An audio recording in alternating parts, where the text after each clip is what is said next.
All right, everybody. Welcome to week 13 of the Texas League Weekly Podcast. I'm your host, Dwayne Devastator Morrow, along with my co-host, the commish extraordinaire, Jared Cowan, who captains the Stairway to Evans team. We are missing our third usual co-host tonight, who is out on fatherhood duties. He has a son that plays high school football, and they have a game tonight. They have a banquet tonight, so important event to be at. So as always, we salute fatherhood, and we always appreciate fathers being present in their lives. So that is not going to stop us from talking bad about him, especially since this is actually officially rivalry week for the Texas League. We have a lot of great matchups that we're going to be getting to this week. So first of all, let's jump right into some of the fantasy implications from last week's NFL games. So this was a special time of the year for the NFL because the Thanksgiving Day triple header, which started us off with the Bills versus the Lions. So the Bills were actually in the Lions stadium for the second week in a row, thanks to bad weather back home in Buffalo a couple of weeks ago when they had to face the Browns at a neutral site. And so Josh Allen was basically very familiar with Ford Field by the time they were able to come back around. Tell us what you saw in that game, Jared. You know, Josh Allen is out here trying to win him an MVP award, is what he's trying to do by proving he can, he said, I can throw it, I can run it. I'm just waiting for him to catch one. A few quarterbacks out here trying to catch passes, and I'm just waiting for him to catch one. Because I think he's going to catch a couple touchdown passes this year to catch Jalen Hurts the way he's playing and the way the Eagles are performing this year. But fantasy owners were happy with Josh Allen as usual. It almost makes me regret not getting a quarterback in the first round. You think they got a Buffalo? You think they got a Buffalo wing special for him, like the Philly special for Josh Allen to go out for a pass? I don't know. I would not be surprised if they have a play in the playbook where normally they line up in a wildcat formation with the quarterback out wide, and everybody thinks they're gonna run it. Right. So the question is, who can they line up back there that can throw a legit pass? That's not just gonna be a duck. Used to be Shady McCoy. But I'm trying to think. Without looking at, I don't know. I think you might. I think Diggs can be trusted to throw a nice pass. I'd say either Diggs. If I had to trust one of those players, you got to have somebody with sure hands, somebody with some size so they can see over the field. I can see them running something with Diggs or Knox out of that wildcat. Call it the hot lemon pepper formation with Allen out wide. Hot lemon pepper. He kind of. The question is, a lot of times people have wide receivers that used to play quarterback. I'm doing a quick skim trying to see if anybody used to play quarterback on this team. And didn't Devin Singletary? I don't know. I feel like Devin Singletary might have had some quarterback on something I read. I don't know. Some report I saw. I don't. He might have played some quarterback. I also feel like this. Players who get to the NFL, especially skill position players, you can't find many of them by the time they get to the NFL that doesn't have some quarterback experience. Hell, even offensive linemen swear they played quarterback in Little League by the time they get to the NFL. They swear they were Michael Vick or Pop Warner when they were 12 years old. Hey, everybody want to be a quarterback. Right. I learned at an early age I wasn't meant to be a quarterback, but that's not at all. Like if I get a football more than 25 yards, it's all strength alone, zero technique. I can hit a baseball, I can shoot a basketball. I suck at tennis. I've only played golf twice in my life, and I was as good as you expect a person that's played golf twice in their life to be. But the ability to consistently and properly throw a football is one of those things that has always eluded me. You were talking about the Philly special. Who I would love to see line up at quarterback for pure comedic value? Lane Johnson, because he actually was a quarterback. Lane Johnson was a quarterback in Oklahoma at one point. Hey, then he grew himself into a tight end and later into a tackle. Hey, it'd be like that. Warren Sapp ate himself from tight end to all world defensive lineman. So hey, eventually your body gets you where you need to be. You hear a lot of tight ends end up playing linemen, but you normally don't hear a quarterback eating his way. Oh, he ate his way, or he was just big, and they just said, you know what, no more. Right. But in terms of fantasy, though, even though, like you said, the Buffalo, Josh Allen did his thing. Josh Allen had over 300 yards total and 2 touchdowns in the air, 1 on the ground, touchdown pass to McKenzie and to Stephon Diggs, of course, who continues to eat. But even on the other side of the ball, even in a losing effort, Jared Goff 240 for 2, Jamal Williams 66 on the ground with a touch, Amon-Ra St. Brown, great fantasy day, especially if you're in a PPR, even a half PPR, 9 for 122 on the touchdown. And I forgot DJ Shark was on their team, but he somehow came up with that other touchdown catch. So pretty good fantasy production out of both teams if you needed them to in the first game. So then that brought us to the second game of the day, which me personally, I thought should have been the grand finale. But as someone pointed out to me, the Cowboys want to be on TV when people are sitting down and eating because, that's the arrogance of them. But but it was actually a really good NFC East matchup between the Cowboys and the Giants. One thing about this particular game is the Cowboys defense has really been stepping it up lately. And the more they are able to contain some of these big time offensive players on other teams, the more excited they get. Saquon Barkley with a less than stellar 39 yards on the ground was able to get a plunge in for a touchdown, but not a lot of offensive production or things to write home about on the Giants side of the ball. Danny Dimes 228, 1 touchdown. Slayton 3 for 63. Nobody really sent the window shade up. But on the other side of the ball, what we did see was a resurgence of something we haven't seen before, which was Zeke Elliott. So what do you think, Jared? Did we see a rebirth of Zeke, or was it a Thanksgiving anomaly? I believe that Zeke realized while he was out that if he don't get it together, he was going to maybe be gone at the end of the season. Because I think it was last week we discussed this and said that if they cut him in the off season, it's like $10 million dead cap, which is less than his salary for next year. And the way Tony Pollard planned it, we might need to make that move. Even though that's if Jerry allows it, because we all know Jerry, one of them people, he got his hand in everything. He's still the man in terms of GM duties. He's still the man. So player moves still go through him. That's one thing that he hasn't relinquished since he fired Jimmy Johnson.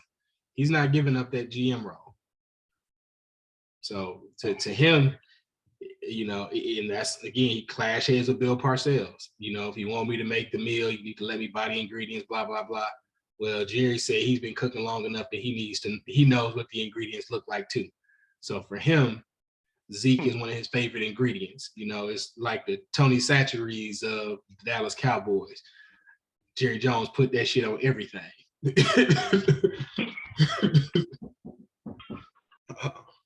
Hold on one second. There you have it. So, yeah. So what we did see was a lot of good production out of Zeke. 22, his long run of the day was 22 yards. And he showed some burst, and we haven't seen that out of him. He still looks like an Ewok, and so I don't know what he's going to do with the hair and the nose ring. I don't. Very Bohemian, you know what I'm saying? But if that's what he needs to be himself, more power to you, Zeke.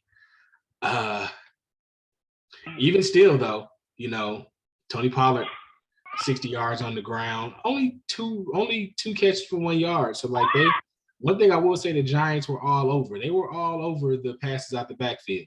So they were not letting any of those screen passes that we're used to seeing the Cowboys be successful with eat up big yards. So that's the one thing that they can say that they took away from this this loss, is that they were able to take away one of the biggest aspects of the Cowboys game. Dak did just enough to not, I mean, it was very vanilla, right? 261, 2 touchdowns, 2 picks. I mean, it ain't great, but when gaining 160 yards plus on the ground, Dak only had to do just enough not to lose the game, which he tried to with those 2 interceptions. Both touchdown passes going to Dalton Schultz, the tight end. So it's been a minute since Dalton's caught a touchdown pass. He's a very capable receiver, but not a lot of production game by game this year. Let me just take a look here to see how he's been producing. So yeah, so he actually now has 3 touchdowns on the year, with the 2 from the Thursday night game. So that should have made some fantasy owners happy as we make this push towards the end of the regular season and into the playoffs. But now we go to the Thanksgiving Day finale. And actually, I did not think that this game was going to be very entertaining. But since we're talking to someone who is a Kirk Cousins fantasy owner, talk to me about that Patriots versus Vikings game. A lot of fantasy analysts were saying, don't start Kirk Cousins. The Patriots defense has been tough. But after last week's debacle against the Cowboys, I had a feeling that the Vikings were going to come out and say, you know what? We need to produce this week. And Kirk did that. He got the ball to Jefferson. Thielen made an appearance on the scoreboard. Hockenson, big time. It backfired showed out. Because I'm also a Dalvin Cook owner. Dalvin Cook. I'm a Dalvin Cook owner, so I'm like, I didn't really get the points that I thought I was gonna get from Dalvin Cook. But you can't really argue with I believe it was 297 and 3 touchdowns. Something like that. 3 yards. You could have rounded. Just round it up, man. Just get the extra 3 yards so I can get that extra 0.3 in fantasy. But that's all right. But yeah, I mean, he threw 3 touchdown passes to 3 of his primary weapons: Jefferson, Adam Thielen, and his brand new shiny toy at tight end, TJ Hockenson. I definitely feel like again, I still don't understand. I understand making a trade if you're trying to make a change for some draft picks and you can have high quality in a receiving tight end like Hockenson, but I do not understand trading him in division. Like that's head scratching to me. But I mean, hey, it's the Lions. They're gonna lion and do what they got to do. But on the other side of the ball, I mean, Mac Jones slinging the rock, something like Nino Brown, 382 and 2 touchdowns. Like, I don't think we don't see those kind of numbers out of a normal Bill Belichick, out of a non-Tom Brady Bill Belichick team with a quarterback putting up almost 400. And you would think that this game would have been a lot more high scoring, or if you got a quarterback throwing for 400, almost you would think that maybe they were on the other end of a blowout. But this actually ended up being a really entertaining game to watch. And as that tryptophan from the turkey trickled in and we struggled our way through thirds and fourths as the evening went on with the family, we actually were really entertained there to watch this game. So very good fantasy. So in terms of touchdowns for the Patriots, Nelson Aguilar, again, he gets forgotten because when you're up there in New England, the story is Bill Belichick. The story is the Patriot way. It's not focused on the individual players, but he had a great game. Ramondre Stevenson, again, PPR gold, 9 for 76. I mean, that's 16.6 points. if you're in the PPR. That's a solid game. Ain't nothing wrong with that. But yeah, so really entertaining. So that takes us into Sunday's game. And you know we love to do here.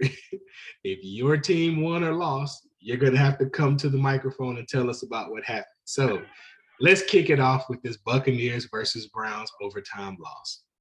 Buccaneers fan, what did you see in that game? I actually did not watch much of this game because I'm like, it's the Cleveland Browns. We should be able to take care of them easily. Yeah, that didn't happen. I think the best tweet I saw was from a beat writer who said, last year we had Bruce Arians, whose motto was, no risk it, no biscuit. Now we got Todd Bowles, who's like, we can't risk it. We don't want the biscuit to burn. I'm like, that is a very good answer. Like, because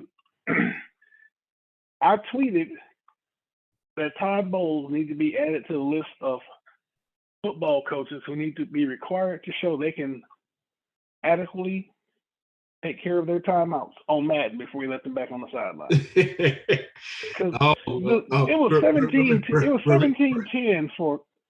Remember that comment when we get to talking about the. Remember that comment when we talk about the ending of the Colts game. We're gonna come back to that. Yeah, add him to the list too. Oh, okay. So it was 17-10 for a while. Yep. I was watching the highlight. I was watching it on Red Zone. I'm like, oh, they scored a touchdown. It was 17. Now I looked up. Okay, Brady got the ball back. We can. Like, why is the clock running? I'm like, do we have no? I look on the screen. No, we got timeouts. Like, why are we not calling timeouts? Nope. They didn't. Took it to overtime and then lost. But because we play in what I'm gonna call the sorriest division in football this year, we are still number one, even though we are 5-6. That is very so. And one thing that you always love to say is that, hey, we're the Bucks. We can stop the run. Nick Chubb went to Maury and found out that was a lie. Nick Chubb was on some mama, there go that man stuff. 26 for 116 and a touchdown. And anybody know what Amari Cooper did this game? I do. 7 catches, 94 yards, a solid 16 points in PPR leagues. And where was he? At home. So the only thing I can say about that is that Jacoby Brissett, who has clearly been seen as the place filler for the Browns and the game manager that they put at the helm until their franchise quarterback comes off of his suspension, ended up taking his team 4-7. They could be as high as 6-5. In all honesty, they had a couple of close losses, but he has to find solace in the fact that in the last game before he handed the reins over, he showed a lot of fortitude at the end of that game to guide his team to a win at the end of the game in overtime. So I definitely hope that the Browns appreciate what they had in Jacoby, who frankly has probably not gotten the chances that he should have gotten, whether it was in Indianapolis, whether it's been here in Cleveland. And I believe he even spent a season in Miami since he's left New England. But yeah, we just wish Jacoby, appreciate you, Jacoby. If nobody else tells you, nobody else appreciates your efforts, just know that we see you and you did your thing. But Cleveland is off this week. The next time we see them take the field, they'll be in Houston with Deshaun, please warm the oil up, Watson in charge of the offense. So going to be very interesting 2 weeks from now, because that actually is also our start of the playoffs. No, actually that would be the final. It would be the final.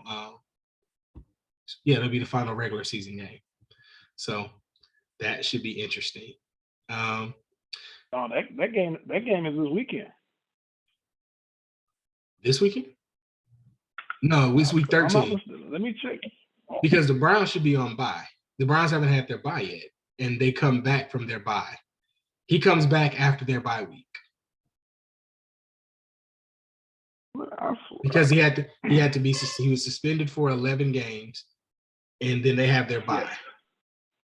So he'll be back. He'll be back. The Browns have already had their bye, because the Browns, when they beat the Bucs, went to 4-7. That's 11 games.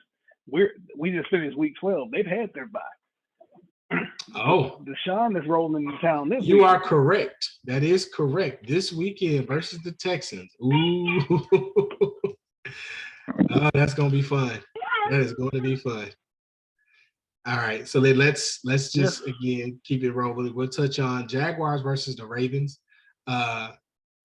Lamar Jackson playing for a contract, facing off against Sunshine. Travis Etienne gets injured early in the game, disappointing a whole lot of fantasy owners. He came back. But you know, I'm very impressed with the fact that the Jaguars were able to pull this win out. When you talk about being conservative right now, I think that Harbaugh is being very conservative in their play calls early in the game, and it's forcing the Ravens into situations late in the game where they have to try to gamble. Settling for, 4 field goals early throughout the game and not scoring their first touchdown until the fourth quarter. So it's just not a great thing. But everyone wants to point, it's the NFL. So there's 2 people that get blamed when a team's doing bad: head coach and quarterback. The defense of the Ravens is very happy about that, because they don't want you to realize that they were the ones that gave up 18 points in the fourth quarter. They want you to blame Deshaun, and they want you to blame Harbaugh, and, why didn't we throw a deep pass instead of going for a 67-yard field goal? Don't pay attention to the fact that we were just letting these boys run up and down the field on us the whole fourth quarter. Please don't pay attention to that. But Lamar's an emotional guy. He had a very interesting Twitter response to his critics. He was right, of course, in the fact that people who love to criticize him have never stepped on the field, couldn't do 1% of what he does every day at ease, but still needs to make sure that he is keeping his emotions in check, because it's a long season and you can't let yourself get too high, get too low. This Deshaun Jackson experience seems to be working out. Deshaun is the deep threat. Even at his age, he's still taking the tops off of defenses. A 62-yard, 2 catches for 74 yards with a long of 62. Like that just lets you, the pure speed is still there. But then again, Lamar, still almost 350 total yards, 254 in the air, 89 on the ground. So if you're a Lamar Jackson, the only thing that you could complain about is maybe you wanted him to throw one more touchdown or run for a touchdown. But otherwise, he got you a pretty solid day. So you're happy about that from a standpoint. Mark Andrews, 4 for 50 again, still his favorite target. Josh Oliver, 4 catches for 76 yards. One thing that we're going to add, a segment that I'd like to see us add to next year, is we're going to have a section that says Fantasy Who, and that's going to go out to the most unknown player that week who randomly produced, who was not on anybody's roster, because there was no chance that anyone was going to have that player starting unless they were deep, unless it's a deep league with a deep roster and a lot of injuries. So, but you have to be happy about that. The Chargers slipped by the Cardinals. So in place of our resident Chargers fan, talk to us about the fantasy implications of that game.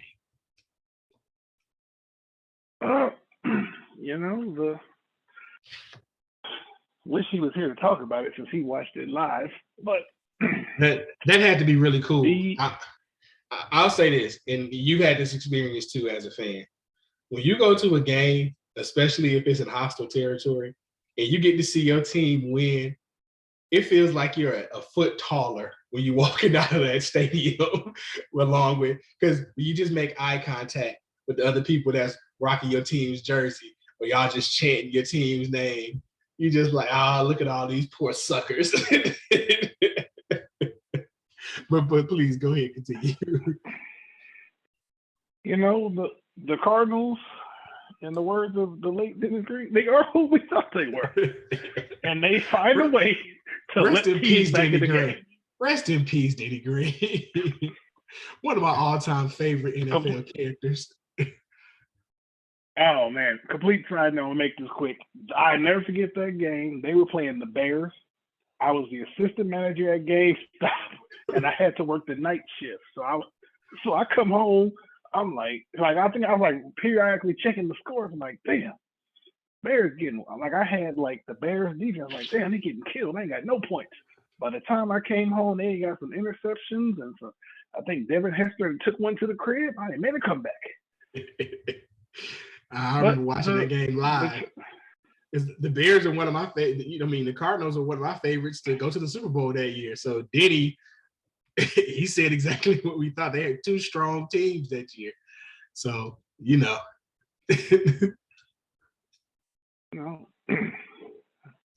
just back to the game. Justin Herbert actually looked pretty good to the chagrin of all of his fantasy owners who ain't really got a lot of production out of him this year because he's been kind of hit or miss. 274 and 3 tuds for Justin Herbert. That ain't bad. Keenan Allen and his iffy hamstring made an appearance. In the end zone, no less. Yeah, he said, I've been gone. He had to tell the end zone he missed him and came back. So he scored him a touchdown. I'm like, okay. And then Arizona finds a way to let them come back in the game. So at the end of the game, you gotta keep things interesting. Gutsy 2-point call. Gutsy call to go for the 2-point conversion. Great play call. Again, watching Red Zone and they cut to that 2-point conversion play. I mean, great read by Justin Herbert to make that. I mean, just a straight underneath route, dumped it over the middle. I mean, again, maturity, because last year, maybe even the year before, he'd have thrown that pass too hard.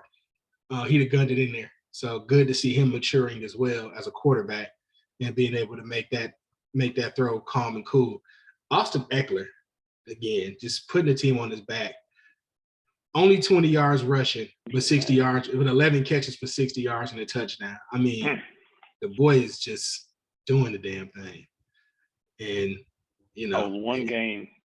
I needed one more bad game out of him. I was gonna try to. He came out the block slow. I'm like, we get one more bad game.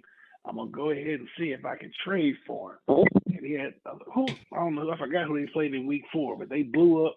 Well, he blew up, had a solid game. I'm like, well, there goes that idea. Right. Well, we will go to one of the best fantasy days of the week and probably one of the best fantasy days of the season. I'm not just saying that because I'm a fan of the Raiders. It is the truth. Josh Jacobs had an absolute day on Sunday. 303 scrimmage yards, 229 and 2 touchdowns on the ground in an overtime victory over the Seahawks in Seattle. They both used to be AFC West foes until, the realignment. So the Raiders and the Seahawks, they have a lot of old ties, a lot of old rivalry ties.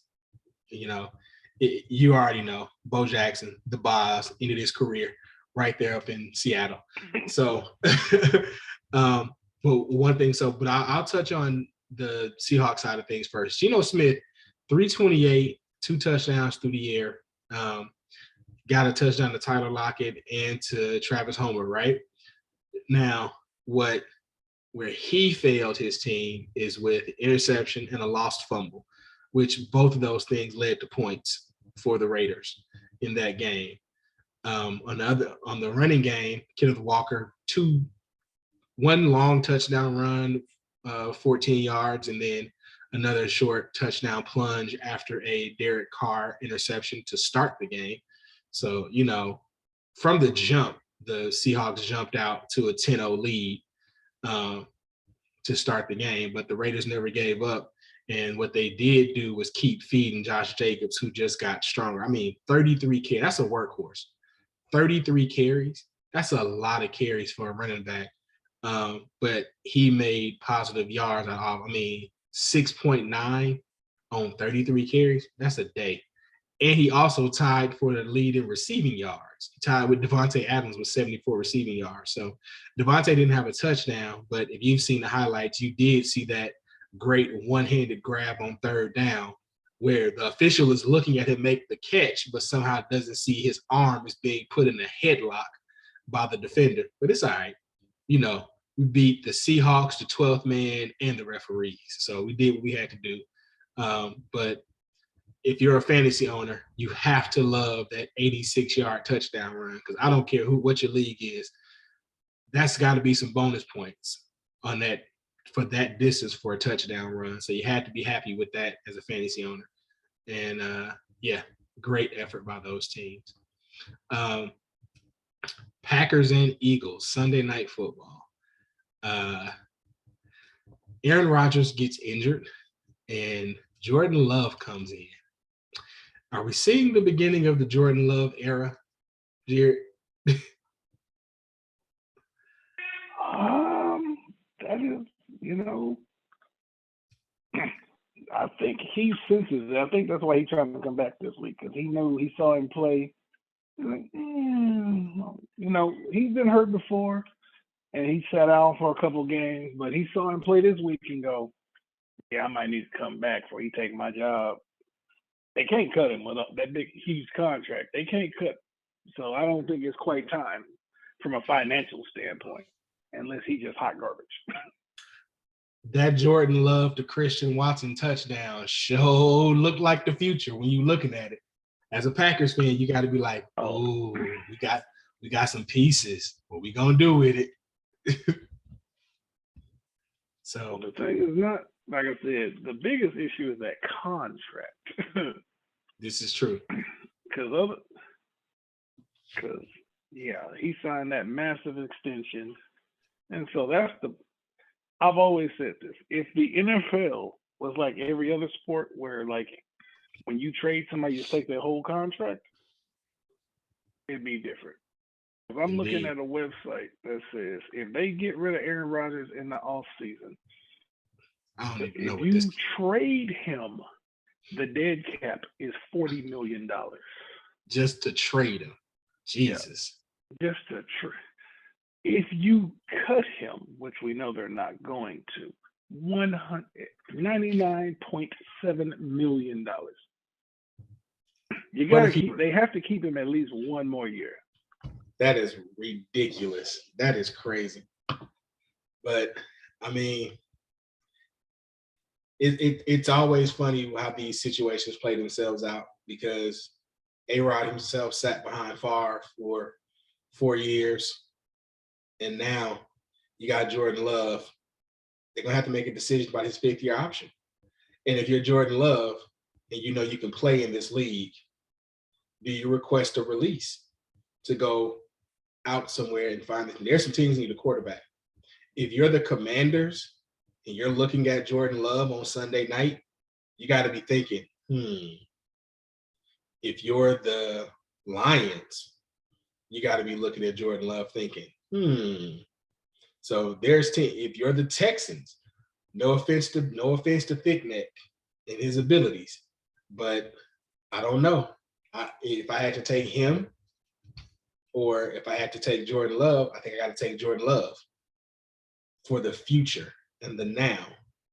So I do think that Aaron Rodgers will continue to be the quarterback of this team. I do not see him being the quarterback of the Packers beyond the 2023-2024 season. Whether he retires, whether he gets traded, whether they cut him, I think that the writing's on the wall when it's time for a change. They can get rid of him. If they cut him after 2023, his dead cap is, according to this website, if they cut him after the 2023 season, his dead cap is only $24 million, which is actually manageable because the salary cap is going up every year. So that $24 million will be offset. We look at it now, might not. He might offset it by then. Indeed. They might consider it, like you said, but they got to pick up that fifth-year option.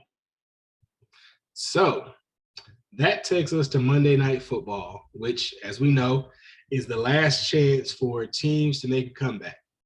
So if you have, who are the big fantasy names? You got Najee Harris, you got Kenny Pickett, maybe, you got Jonathan Taylor, you got Pittman, you got Campbell, and you're wondering to yourself, can one of those players get me over the hump if I'm behind, or if I have a lead, is one of them going to overtake me? Well, if you have a coach player on your team, you lost if you were counting on them. Not that they had a bad game, but it was such a terrible first half. You were just figuring that it wasn't going to bounce back. Jonathan Taylor ended up having a very decent game, 20 for 86 and a touchdown, along with only 12 yards receiving. Jelani Woods, probably the best offensive day, 8 for 98 on the receiving end. And on the other side of the ball, though, the Steelers, Matt Ryan had 199 yards for 1 touchdown and 1 interception, but you're not starting Matt Ryan on your fantasy team. Let's just be honest. Unless you're in an 18-team league, you're not starting Matt Ryan. On the other side of the ball, you had Kenny Pickett, 174 yards, no touchdowns. So it just makes you wonder, from a fantasy standpoint, this is a very anemic game. Najee, 35 yards. Benny Snell, coming in for an injured Najee, was 62 in the touchdown. But nothing on the other side of the ball make you really blow your head back in terms of scoring. But yeah, so that is how the week shook out. So let's take a look at our results from our league. Hey, there's our other co-host. So again, we're going to touch on a few games because we have to touch on the first game between two co-hosts. So it was Devastator versus Stairway to Evans, aka myself versus Jared. And Jared was able to pull out the victory. In all his supreme pettiness, Jared made sure to point out in our group chat that had I started my optimal lineup, which would have meant switching out my defense, where Miami ended up scoring 21. And what are my other switches? Just the tight end gaining me an extra 7 points, and Jacoby Myers gaining me an extra 0.6 points. It would have calculated up to me eking him out. So I'm not sad about, I'm not happy about losing, but this right here was the game difference.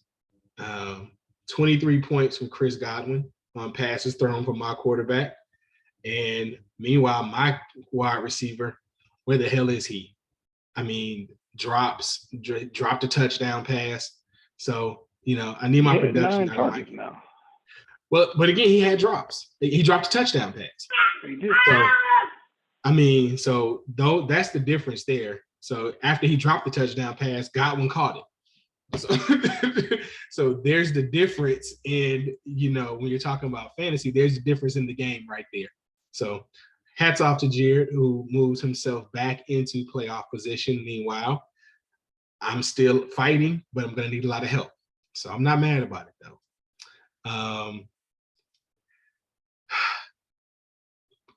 Poor Mathis King. We already know he's mathematically eliminated. So he's playing for pride, right? But his team is just not showing up for him. The man had to start Ryan Tannehill at quarterback. Tyler Hybe. And we talked about the fact that says, I don't know if you scroll up a little bit, that says Ed Corn handed Mathis King his 7th straight loss. We've played 12 games. That means that man lost 4, 1, and has been on the long losing streak since. Now, this is the part that I find funny, right? Is that as much as he says it, he'll tell you it was the math, right? That made him, that it was the predictions of his score sheet, of his spreadsheet that told him to start Tannehill over Derek Carr.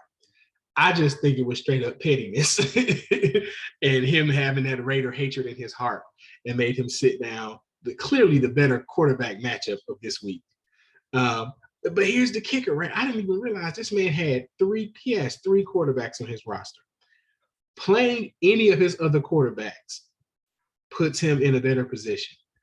He sat Zeke down. Now, I agree that this was a iffy matchup with Zeke for the week, and I didn't think he was going to get 16. But if you looked at the matchup, Kareem Hunt versus Tampa Bay, Zeke was the better play, right? So, but on the other side of the ball, it's not like Ed Corn's team was just scoring in bunches. His highest scoring player had 18 points, from the slot for DJ Moore. But he just got better overall production from each of his team members to get him the victory. So I think that was a good trade for Ed Corn getting DJ Moore. It is definitely paying off for him this season. Let's go. Last week's guest host, Nate, is the captain, the manager of currently still in first place, Rivalry. And we saw a rare moment where a host picked against themselves. And what he stated was, he straight up said, I know my team's limitations. I'm not really sure what this game is going to look like with these matchups. I like two boobs, two balls matchups better. And he was absolutely correct. But there was clearly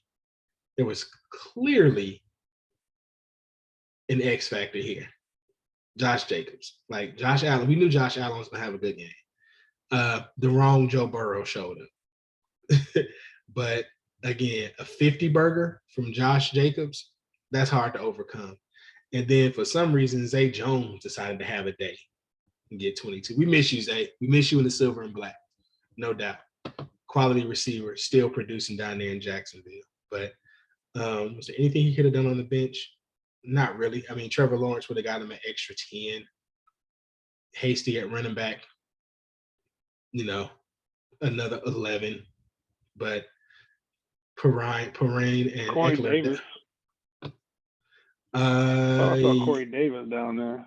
You did, but I mean, 1.4. That was a good sit. That's Hasty. Oh yeah. No, I saw that's what but nobody thought Hasty was gonna do anything, so we can't. No. So, like I said, it's not that he had. That was unexpected. So no. So even this 0 from Will Lutz was unexpected. I mean, it didn't help, but it wasn't. That it wouldn't have been a difference. So wasn't gonna help the cause. Well, but that's just proof. Self-awareness is okay. When you're making picks, self-awareness is okay. And so then that brings us to what we all said, which was the matchup between Kirkwood and Super Mario Cristobal.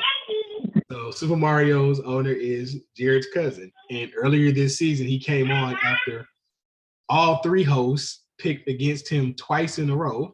And he won both of those matchups. Well, it happened again.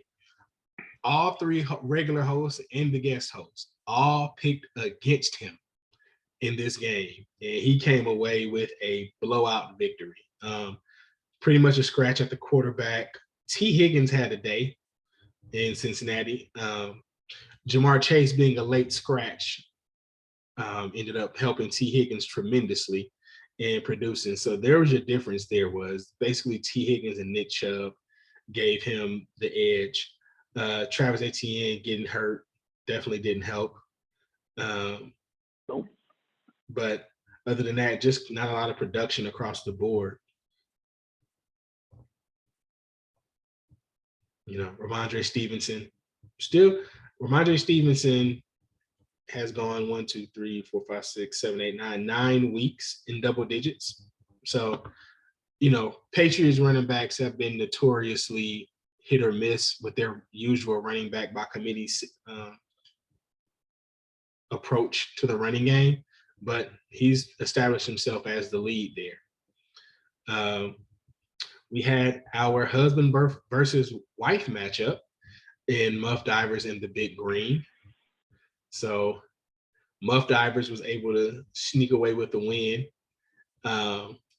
bringing him to 5 wins on the season. So again, Lamar Jackson not a great day in a losing game, but a solid day. Justin Jefferson had a day, and there's your edge right there. And again, Dalton Schultz, and this is even with his him playing an injured player. So this game actually could have been a lot worse, but I don't know if they had a side bet, but I hope that whatever they side bet on, it was rewarding for the winning player. All right, so that takes us to the current stats for the season. So Jared extends his lead, and he's now at 60% on the year after picking 2 correct this week. Our guest host actually had the highest percentage of picks this week, picked 4 games correctly out of 6. I only picked 1 game correctly, so that sucked for me. And even though Mathis King was able to pick 2 correct, he is still well below 500 on the season. So we're going to keep this thing rolling with our picks as we go into the second to last regular season week of the year. So since he's not here, talk to the folks about the rivalry game between myself and Mathis King. What is there to really talk about? This man is 1-11. His team just doesn't produce for him like he needs it to. He does have some promising matchups. I will say he made some changes after last week's game. He got Zeke in the lineup. Kareem Hunt against the Texans might actually get him a few points this week. I can see Nick Chubb sitting down early in that game and Hunt getting some work. I can see as well. I could see that. He decided to start Derek Carr this week against the Chargers. Also starting and he's starting the Chargers defense, so it's almost counterproductive because the more points they score, it starts taking away from his defensive output. But let's be real, this man has 1 win, and I looked at his schedule earlier to see who that 1 win came against, and that's what was shocking to me, because his 1 win came against none other than somebody that's known to produce quite a few points.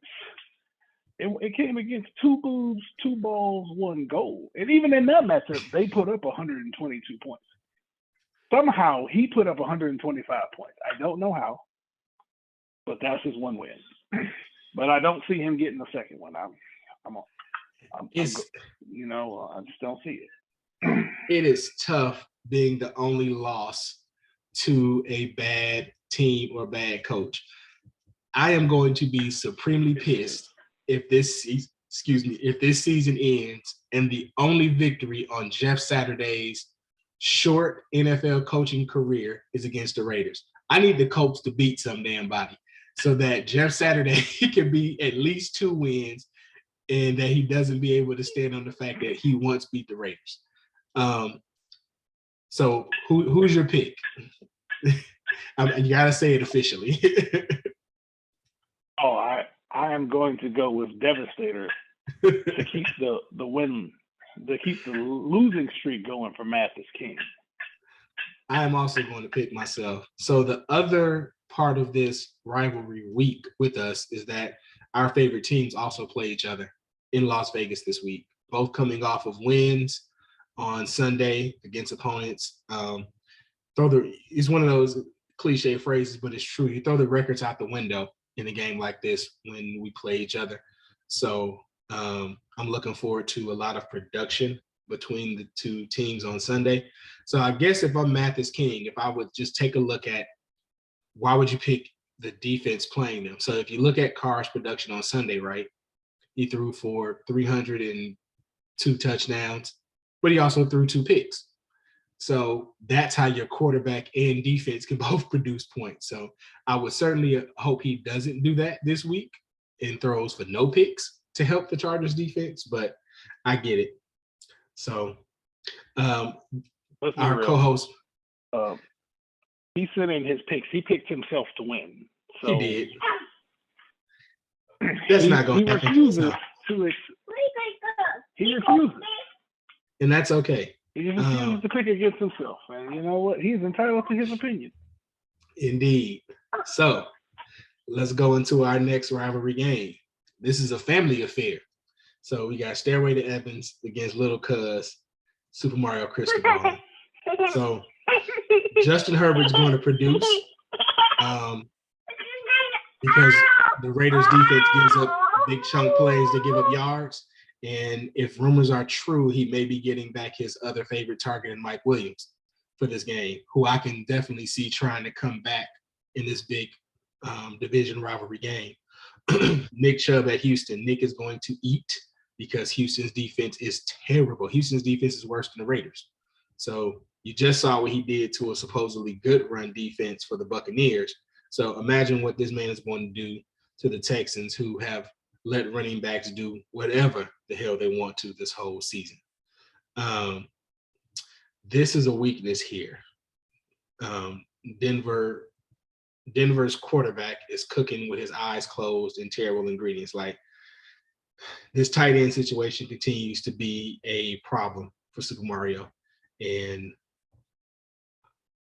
there's not another option out there for him really that I can see that would give me a reason to pick him for this game. So the projection has it close. I don't actually see it being as close as the projection.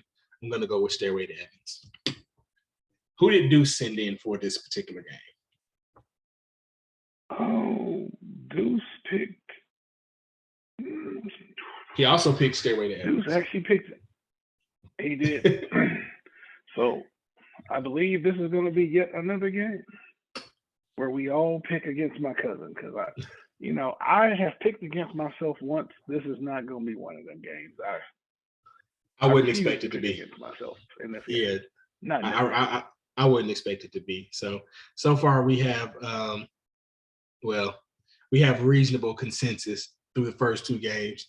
The dissenting pick on game number one is, it's a homer pick, but I respect it. All right. So next game, Acorn versus the Big Green. Both of them in that playoff hunt. Acorn, after having a lot of success early this season, has kind of been flip-flopping back and forth, but finds himself currently standing in fifth position for playoffs for these last 2 weeks of the season. Who do you like in this game, Jared? Oh, the projection says that the Big Green win this game, but I just don't see it. And the reason I say that is because Kamara has not been producing lately. He's not been. The only game he has produced was against the Raiders and the Seahawks.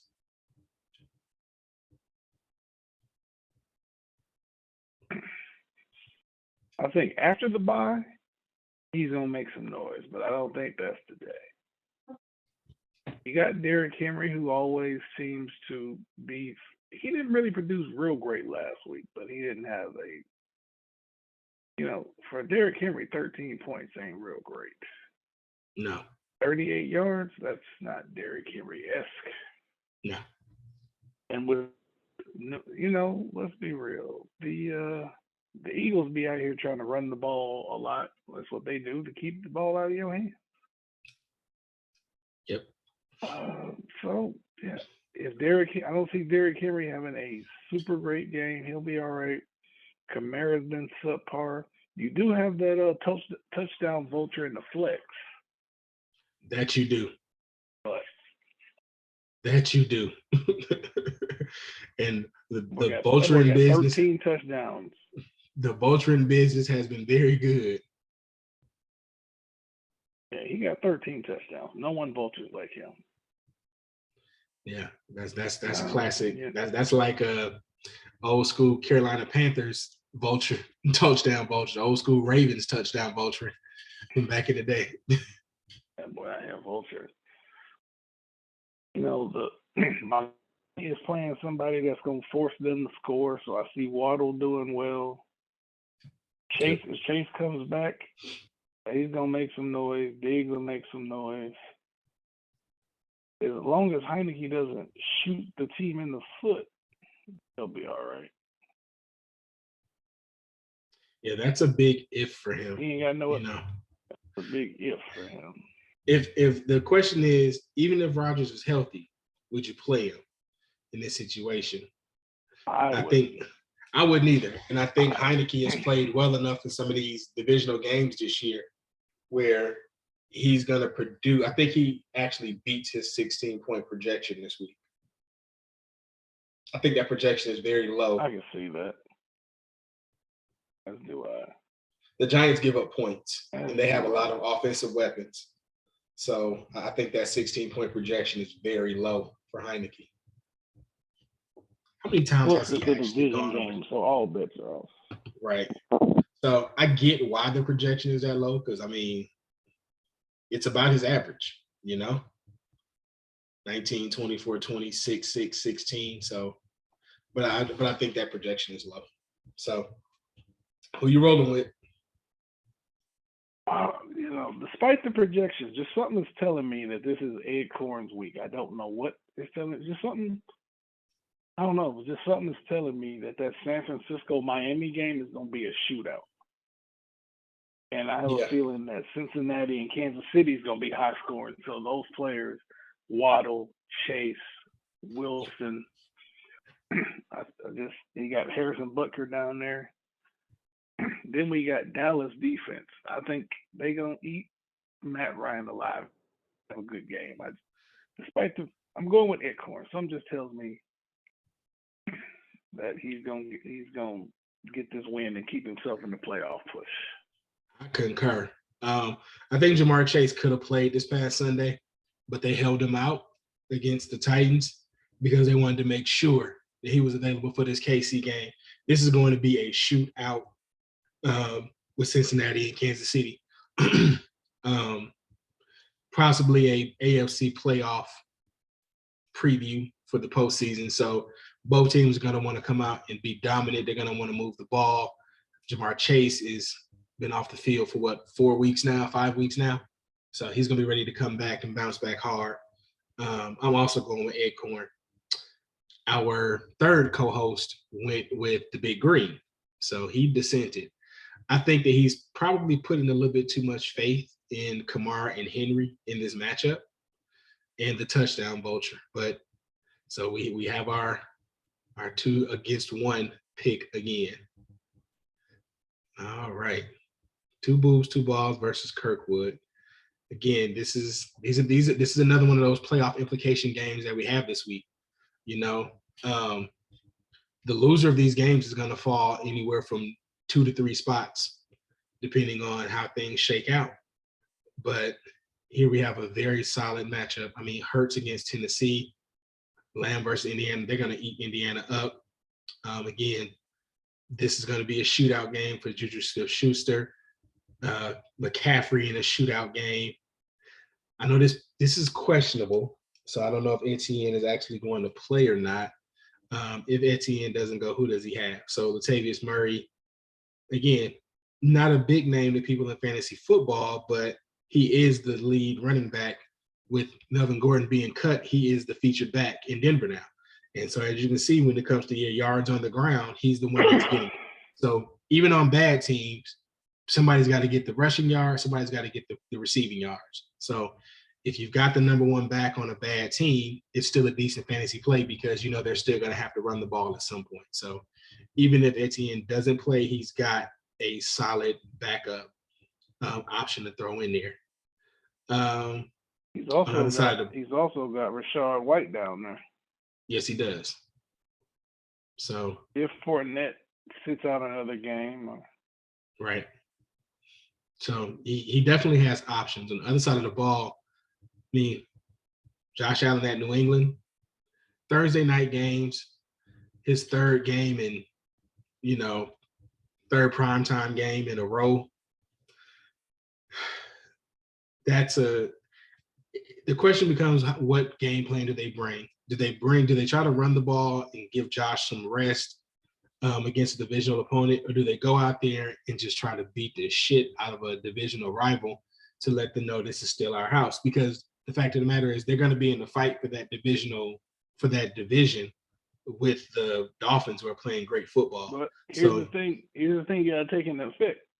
Think about it. They played Thursday morning. So playing another Thursday game, they had a week off because they played on Sunday. And they playing.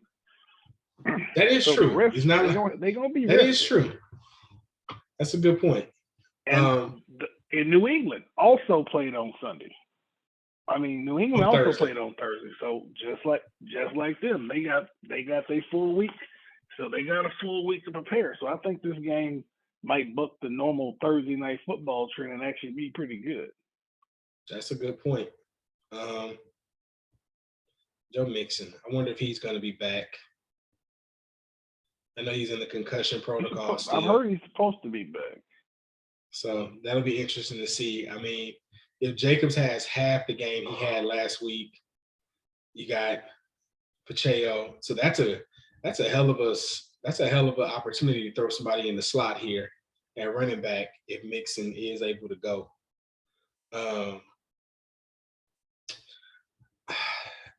I like to lose 2 balls, 1 goal in this one. The Jets defense is better than people think. So I can see them trying to shut down Diggs, which will give Thielen some opportunities.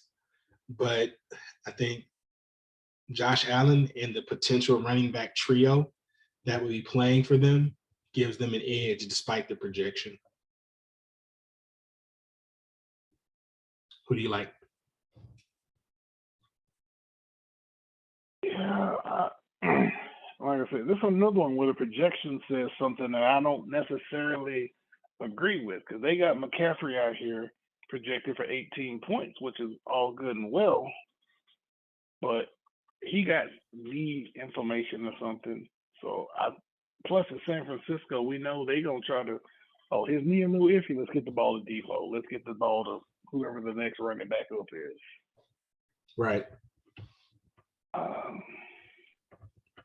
And I think this division game, Josh Allen is going to try to make sure that they understand that, like I said earlier, he's trying to get that MVP award. So he got to come out here, he got to sling it, he got to run it.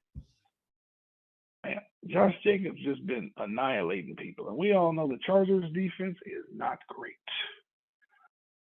They're not. I don't see him having another 50-point game, but I can see him having 25 or 30.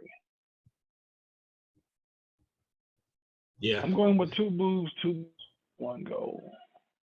We have a consensus because that is also the pick that was sent in by Deuce. All right. Now, Armed Rodgery versus Company Man. 2 weeks to go, tie records. Armed Rodgery currently holding the tiebreaker and holding on to first place. A virtual tie in the projections. Break it down for us, Jared.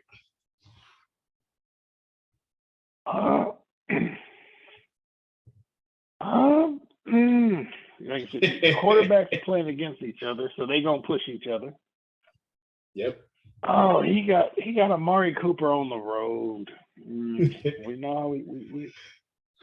This is not the normal situation. This is again.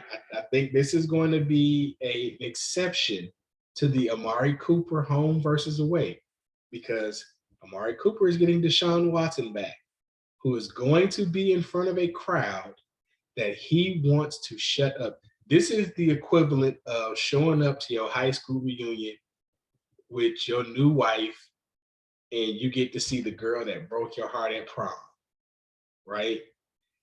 Never mind the fact that you cheated on her all through high school and broke her heart and did her wrong. In your mind, you're showing up because you need to show out and show her what she missed out on. Deshaun is going to have a lot of interviews this week where he talks about what this game means, what returning to Houston. He's probably going to be pretty gracious in what he says, because he despite what was happening in the background of the stuff we didn't know about, Deshaun Watson did a lot of positive things in the Houston community.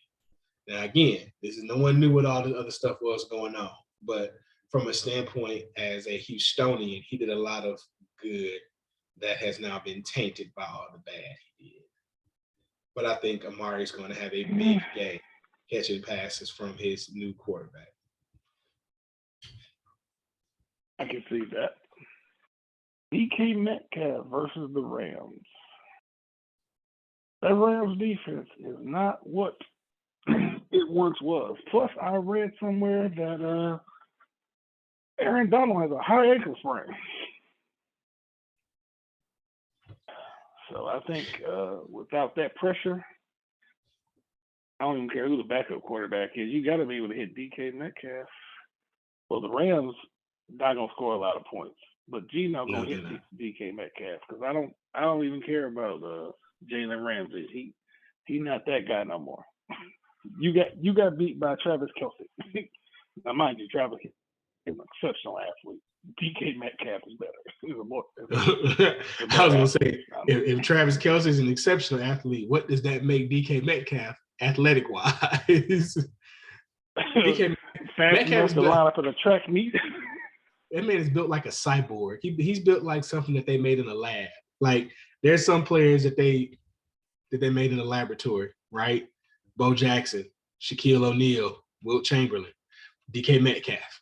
He was lab grown, as they say with diamonds nowadays when they're not natural. They say lab grown. DK Metcalf was lab grown. I'm not saying he uses steroids, but I am saying that he is not of this world in terms of his athleticism.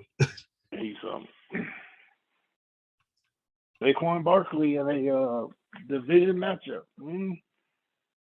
Who does Arm Rivalry have on his bench? Because he got P. Ryan in the lineup, and I think Mixon plays this week. Ooh, kind of thin at the running back spot. I mean, again, if Etienne doesn't go though, if he doesn't go, then Hasty becomes. But they keep saying that Etienne could have came back, but they just, basically they lose. Hasty was getting it done. Let's not mess up the flow, and that alone, that lack of a running back. Because even without that running back, he's still in this matchup, but I don't see it. Travis Kelce, now that man he's that dude for tight ends. He is. I don't trust this. He got a lot in the flex. I don't trust old Red Rifle not to throw a couple of interceptions. Do something stupid. So I'm gonna go with company man. Is Jameis Winston that bad? He's not hurt anymore, and the Saints are not looking good. Let's see. Like the Saints have lost 3 out of their last 5, 5 out of their last 7. Like they're not doing well. What are they hurting? Like what does it hurt to go back to Jameis, who's healthy from his injury at this point? Like I don't understand it. But that's neither here nor there. Either way, I got to go with company man as well. I think these two right here, these three really can't leave out Mahomes. I think this trio right here is your difference maker. Mahomes, Cooper, and Metcalf. They're going to produce. They're going to produce big. And we also have a consensus because that is Dr. Deuce's pick. So our final, in my opinion, that's the matchup of the week right here. First place versus second place. That is definitely a matchup to watch. So I also expect both of those teams to beat their projections by a few points. I can see both of those teams hitting the 120s, 130s with ease. So lastly, we have again, even though neither one of them is in a playoff position right now, this is still a game with playoff implications because the loser of this game is likely out of the playoff run with only 2 games left. Hangor Hernandez versus Muff Divers. So we'll say that that's why they're in the rivalries, because the loser goes home. Muff Divers, somehow, even with this injured reserve wide receiver in the game, managed to get a win last week. But he's got Robert Woods right now. That's a potential to go in. Woods has not produced this year. So he's got flex issues, but he's got a little bit of room to move around when it comes to, because he can move around. No, can't move a running back. Hines is horrible, but he actually has a tight end that he can throw in that spot. Thanks to our league settings. I have a feeling he'll pick somebody up off the waiver wire. Oh, absolutely, without a doubt. I don't know, man. I think he might actually want to throw Njoku in there. I think that Deshaun is going to have a big game on Sunday. And I think he's going to be throwing the ball around a lot. He is inconsistent, but Njoku is a mismatch. He's a walking mismatch in terms of his size and his ability to catch the ball. And as you said, he can pick Watson. Yeah. Don't sling it. He is. He truly is. I think he feels abandoned. I think he feels like the Texans abandoned him when they traded away his favorite wide receiver.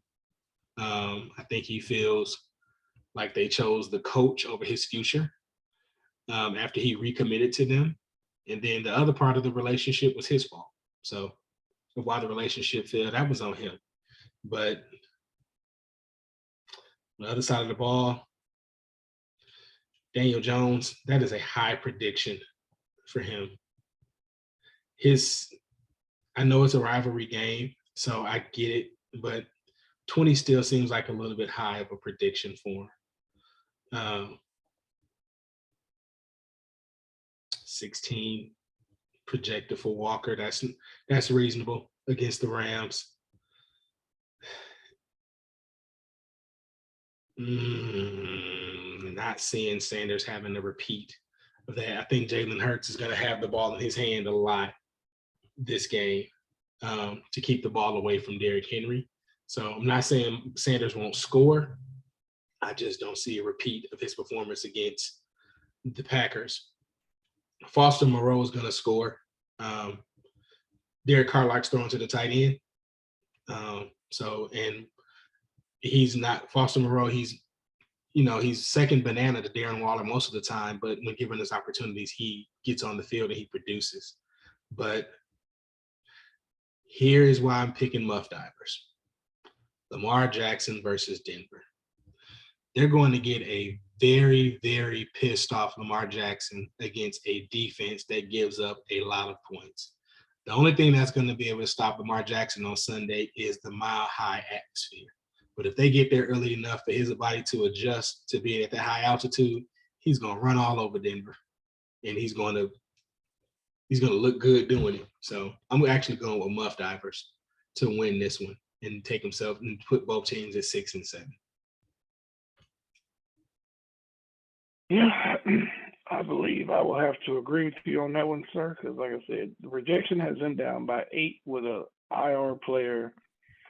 Lamar Jackson is just ready to prove that he's still that guy. He started the season hot, then he kind of, I don't want to say fell off, but he didn't produce as he had been producing.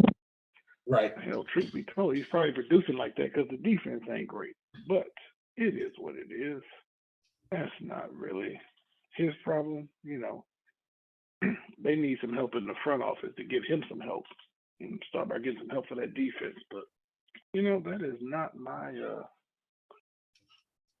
team. I ain't worried about them. So I'm going to go with Muff Divers. And if I'm not mistaken, we have a consensus. Picked Muff Divers. We have a consensus. Yep. All right. Well, those are our picks for the week. We have some interesting Week 13 NFL games coming up. So as I mentioned, it's a